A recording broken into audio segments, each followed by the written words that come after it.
Ladies and gentlemen, we have in this corner standing from Akron, Ohio, the undisputed, undefeated.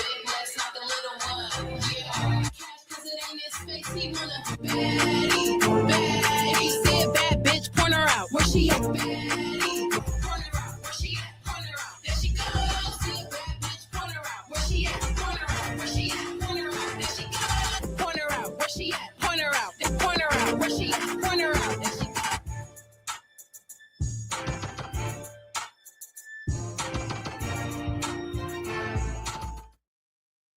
All right, what is going on, entertainers? So time come to y'all with another video. We doing Hollywood Hot Topics. Y'all know what to do. Hype up the video, like the video. Let me know what y'all think down below. Now we talking Real Housewives of Atlanta mid-season trailer. This season is one of the best seasons that we've seen in a minute. I cannot stop saying it. I'm just so surprised at how good this season is because we did not get a lot of spoilers leading up to this season. I think that's what made it even better because the anticipation was not killed because we were not expecting certain things to unfold. Now the trailer starts off with this trader theme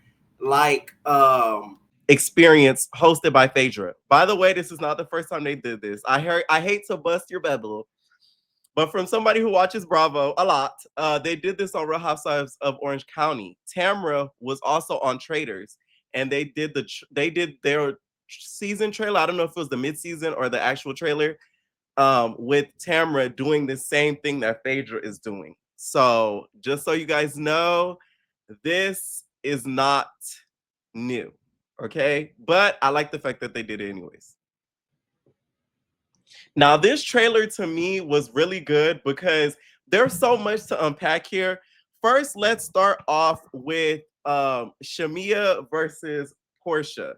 So the disgusting thing, because Portia's been saying, Shamia said something really trifling that I don't think I'll be ever able to get over. So we find out what the trifling thing was, and it was about her mama. Okay, you talk about my mama, you talk about my mama? Yeah, okay. She talked about her mom and said, your mom did something very trifling and disgusting to me. So apparently Shamia's been holding this grudge. To me, Portia has every right to be mad at her. I remember last season's reunion, they were going to go down that wrong road, and they kind of put a stop to it when it comes to talking about the mamas. For her to bring it up and regurgitate it again, after even on YouTube, she kind of insinuated and talked about it lightly. Shamia, you dead ass wrong. You are, okay? Y'all making me defend Portia, but you dead ass wrong for doing that because that gives that you were mad about the mother situation. So this whole time, has the mom been in your ear? Is that why you're so upset? Is because the mom is in your ear telling you about negative things about Portia because she's upset at Portia's mom? Now, apparently it has something to do, according to Shamia, about a daycare type situation, and that is the reason why she is upset with her. Okay, apparently Shamia's mom owned a daycare. Portia's mom ran daycares, and apparently Shamia's mom's daycare shut down allegedly, and Portia's mom bought it or something to that effect, and I guess didn't give it back to her. This is alleged, and this is what this is what Shamia has alluded to, especially on YouTube. She made a YouTube video about it, talking it a little bit in detail after the season had ended. Also in the trailer, we end up seeing Portia crying, telling Dennis he's the drama.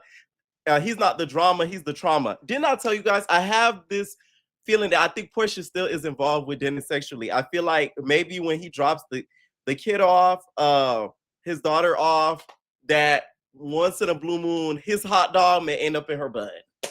You get what I'm saying? There might end up being a mayo placed on top of the glizzy. Like, you just may never know. I have that feeling every time I do see them interact.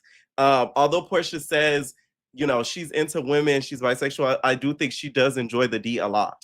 So that is something that was in the trailer. She was crying, and then you see sort of Sway comforting her and telling her like everything's like gonna be okay. We do see a cameo from Giselle. Now, okay. Does this kind of confirm the pastor situation? Because there's all these rumors about who's the pastor, who is the pastor that Kelly had dealings with. A lot of people were saying that it was Tank allegedly, who was on Bravo, Tankard, who apparently is a pastor, is a pilot. So they're saying it would make more sense. And that's why Portia mentioned the stewardess comment. But then we see Giselle on there. So it's like, could Giselle be feeding the Atlanta girls information? Hence, how maybe Phaedra found out, hence telling Portia. I still believe the tanker situation because it makes a lot more sense. But I just thought that was very interesting. And Giselle, please get out. You know what I'm saying? Get out. We no. Okay. This season is good enough. Now they do go on an international trip this season for the later half, which I love. And then we also see Phaedra helping out Kelly in regards to her divorce. Now I found this interesting because Kelly, did you go to her for storyline purposes, or did you really go to her because you wanted to really seek her legal counsel? Because she's the same one kind of telling people rumors about you and who you've allegedly slept with, i.e., she's the one that told Portia. So, or she also knows and kind of backed up Portia, backed up Portia. So it's like, why would you go to somebody like that? Because I wouldn't. I'm sorry. It's just like, no, you are low-key a little bit of an op. You're friends with one of my biggest ops. Why would I trust you in anything in regards to anything legal, divorce, custody, any of that? But I feel like it was the producer's point to make that happen. And that's why we have that scene. I think the producers kind of pushed Kelly like, hey, you should go seek Phaedra's counsel. Because we've seen it done a lot of times with other housewives. Sheree has went to Phaedra. We've seen Kenya has kind of gotten advice from Phaedra. Cynthia has gotten advice from Phaedra. Like we've seen a couple of girls kind of get legal advice from her. So I think they kind of pushed her to do that. Then we also end up seeing Drew versus K. Michelle. I'm kind of over their beef, especially since they're beefing over Black. And we kind of found out his alleged situation. I'm over it. Okay? K. Michelle, you are married. Why are you even iotaing a man about a thing? Like it's so stupid to me. Like it's so dumb. You are married. One situation you got Black, another situation you got this African. If I was your husband, I'd be pissed.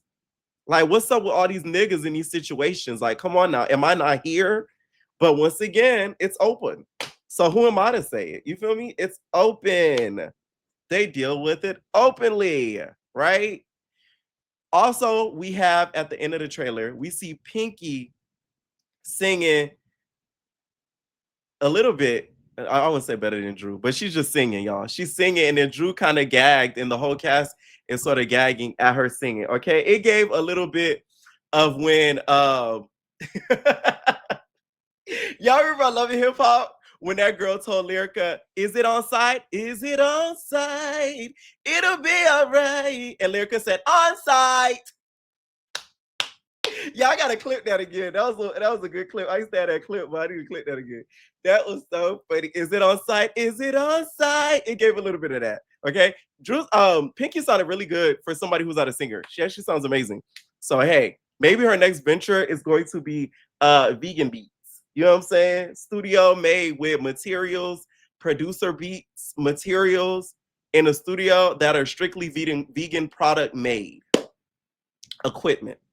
That may be her next venture. Now, just off this midseason trailer, I don't think they're going to shake up the cast next season. I feel like they're going to probably maybe demote one girl and test the new girl. And that's about it. I don't feel like they should make any major changes. I don't feel like they should adjust it a whole lot because this season has been really refreshing compared to what we've seen in the past. I do feel as if this whole freaking Kenya and this whole situation where Break gets resolved, I would like to see her come back. Of course, we'd like to see Nene come back, but y'all know that's a little bit of a long shot depending on this whole girls trip situation and how it goes. But those are two people I like to see return back and maybe test the new girl out as a friend or something.